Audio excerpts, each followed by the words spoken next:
परमेश्वर के नाम की हम लोग महिमा करते हैं। प्रभु ने इस रीति से हमारे मन में ये बात को डाला कि जो प्रकाश वचन की जो भेद प्रभु हमारे जीवन में खोल रहे हैं उसको हम लोग दूसरे विश्वासियों को भी उत्साहित करने के लिए बांटें। जब इन दिनों में हम इस संसार को देख रहे हैं किस तरह से एक भयानक महामारी से पीड़ित है, उस समय जब सारे लोग संसार में अलग अलग जगहों में अपने परिवार में बंद पड़े हैं और उस दौरान जब हम लोग परिवार के साथ रह रहे हैं तो हमें अपने परिवार में किस रीति से हम लोग आनंदित परिवार रह सकते हैं या खुशहाल परिवार रह सकते हैं उसके बारे में चर्चा करेंगे। ज्यादातर तो कई लोग शायद अपने जॉब के कारण से परिवार में समय नहीं दे पाते थे। बच्चे लोग सुबह स्कूल, शाम को ट्यूशन, कुछ इस प्रकार से बच्चों का जीवन बीतता था। तो इन दिनों में जब सभी एक ही जगह में हम लोग लॉकडाउन में फंसे हैं, या परमेश्वर का धन्यवाद करने का मौका है कि जब हम लोग इस परिस्थिति में हम सपरिवार एक साथ शामिल है, तो कैसे हम लोग उस विषय को सीख सकते हैं कि हम एक परिवार में जब संसार हाहाकार में मचा हुआ है, जब संसार मर रहा है, उसी बीच में कैसे हम आनंदित परिवार रह सकते हैं, खुशी का परिवार रह सकते हैं, उसके बारे में हम लोग आज आपसे चर्चा करना चाहते हैं।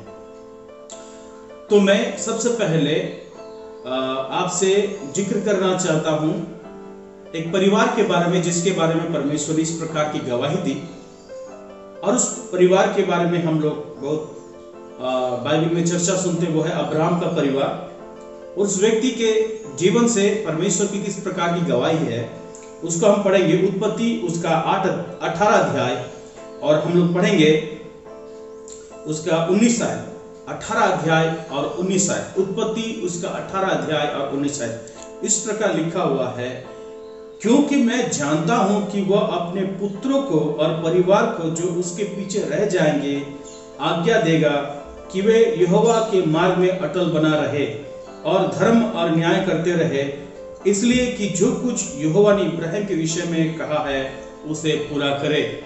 परमेश्वर अपने वचन पढ़े जाने पर अपने नाम की महिमा के लिए इस्तेमाल करे। तो यहाँ पर हम पढ़ रहे हैं परमेश्वर अब्राहम के मन की बात को, या परमेश्वर अपनी मन की बात को इस जगह में उल्लेख करता है, और बहुत ही अच्छी गवाही अब्राहम के बारे में परमेश्वर कहता है। वो ये है कि अब्राहम अपने परिवार को जो पीछे रह जाएंगे वो आज्ञा देगा। तो अब्राहम एक ऐसा व्यक्ति के बारे में जिसके बारे में परमेश्वर गवाही दे रहा है, और वो गवाही में ये कह रहा है कि वो एक ऐसा बंदा रहेगा मेरा जो अपने बच्चों को या उसके बाद के परिवार के सदस्यों को वो मेरी आज्ञाओं को सिखाएगा। तो सबसे पहले याद रखिए, कोई व्यक्ति तभी किसी को आज्ञा सिखा सकता है जब वो खुद पालन करता हो। और अगर आप अब्राहम की जीवन से पढ़ेंगे तो आपको पूरा अब्राहम की जीवन में मिलेगा कि अब्राहम परमेश्वर का बड़ा ही ईमानदार व्यक्ति था, या कहेंगे आज्ञा पालन करने वाला व्यक्ति था। अगर उसके जीवन में अगर आप उस उत्पत्ति का 22वें अध्याय में अगर आप पढ़ेंगे तो वहां पर जिस प्रकार परमेश्वर के वचन में लिखा कि परमेश्वर ने उससे जब उसका पुत्र को मांगा, लिखा बड़े सुबह सुबह भोर को उठ करके परमेश्वर की आज्ञा को पालन किया।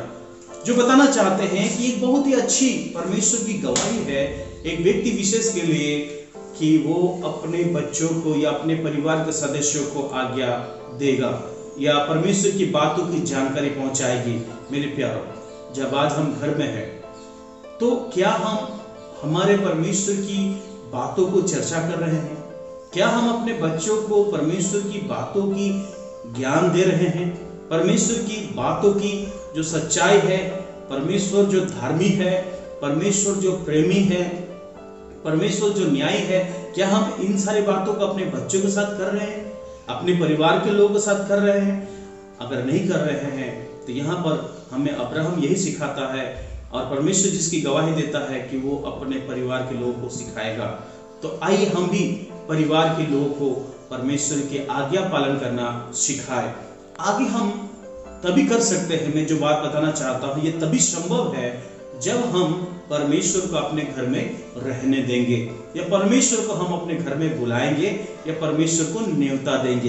तो अगर आप इस बात को अगर आप पढ़ेंगे, हम लोग एक गीत को गाते हैं और गीत इस प्रकार है, जिस घर में यीशु है कितना आनंद है।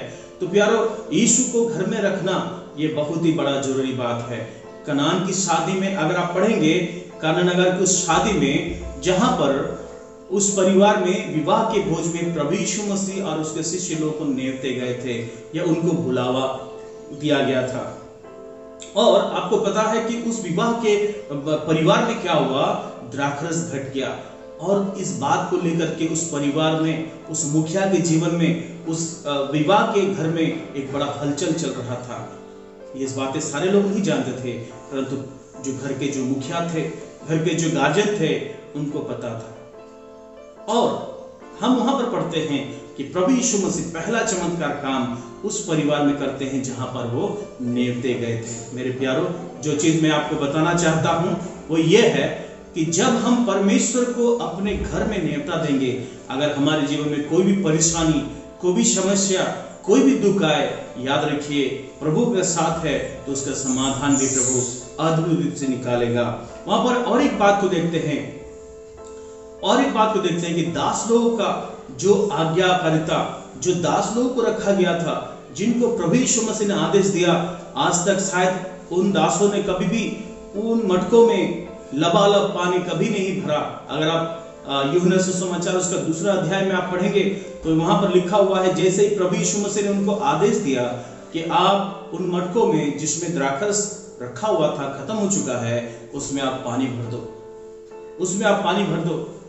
मेरे प्यारो, उस विश्वास को हम देखते हैं, उस आज्ञा पालन काम को हम लोग देखते हैं कि किस प्रकार वे सेवकगण भी प्रभु यीशु मसीह की आज्ञाओं को मानते हैं।